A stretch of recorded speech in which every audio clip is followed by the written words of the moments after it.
ఇచ్చిన వ్యక్తి ఇక్కడే ఇల్లు కట్టుకుంటాను నాటకాలు చేసి ఎన్నికలు అయిన తర్వాత మూడు రాజధాని అనే పేరుతో మూడు ముక్కలాట ఆడితే నాకైతే చాలా బాధ కలిగింది. మీరు ఎంత సఫర్ అయ్యారు నేను చూశాను. చరిత్రలో చిరస్థాయిగా మిగిలిపోయే ఉద్యమం అమరావతి రైతుల ఉద్యమం అని చెప్పి మరొకసారి తెలియజేస్తున్నా. మీరు ఉద్యమం చేస్తామంటే నేను చూశాను. కడాన నేను పార్టీ అకౌంట్లో డబ్బులు కూడా లేదు మీకు సహాయం చేద్దామంటే. అలాంటి సందర్భాన్ని కూడా నేను ఫేస్ చేశాను. కోర్టులో చూస్తే ఆ వాద్యాలకు డబ్బులు ఎంత అవుతుందంటే ఒక మంచి అడ్వకేట్ రావాలంటే అతనికి లక్షల రూపాయలు ఇస్తే తప్ప ఒక్కొక్క ఆర్గ్యుమెంట్కి ఒక రోజు ఆర్గ్యుమెంట్కి 50 లక్షలు వచ్చిపోవాలంటే.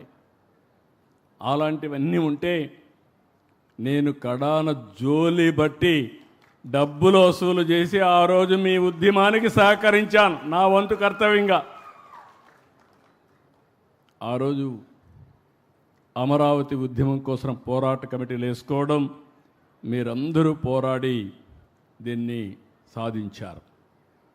చరిత్ర ఉంటే చరిత్రలో అమరావతి చరిత్రలో రైతులకంటూ ఒక ప్రత్యేకమైనటువంటి ఒక సంఘటన ఒక చాప్టర్ ఉంటుంది. దాంట్లో ఎవ్వరికి అనుమానం అవసరం లేదు. అలాంటి త్యాగాలు చేసిన మీ అందరినీ మరొక్కసారి మనస్ఫూర్తిగా అభినందిస్తున్నా. ఈరోజు నేను ఎవ్రీడే నేను పూజ చేసేటప్పుడు 2 నిమిషాలు ఆలోచిస్తా. అమరావతి ప్రజా రాజధాని, నేను అమరావతి ప్రజా రాజధానిగా పెట్టిన రోజున మీరు ఒక్కసారి ఆలోచిస్తే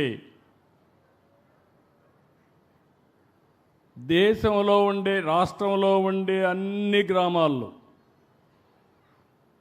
పవిత్రమైన మట్టిని ఆ గ్రామంలో ఎక్కడుంటే అక్కడ పవిత్రమైన జలాలను తీసుకుని అక్కడుండి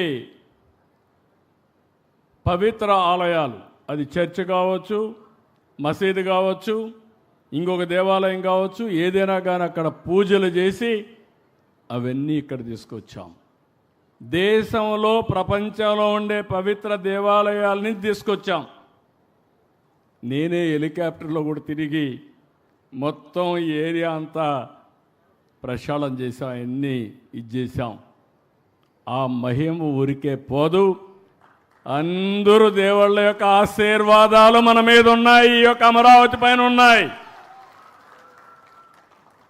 రెండవది అమరావతి దేవతల రాజధాని కూడా. ఇక్కడ ప్రజా రాజధాని మన పురాణాల్లో మనం చదువుకున్నది. అమరావతి రాజధాని దేవతల రాజధాని. దేవేంద్రుడు అక్కడ రాజు. అదే మరి దేవతల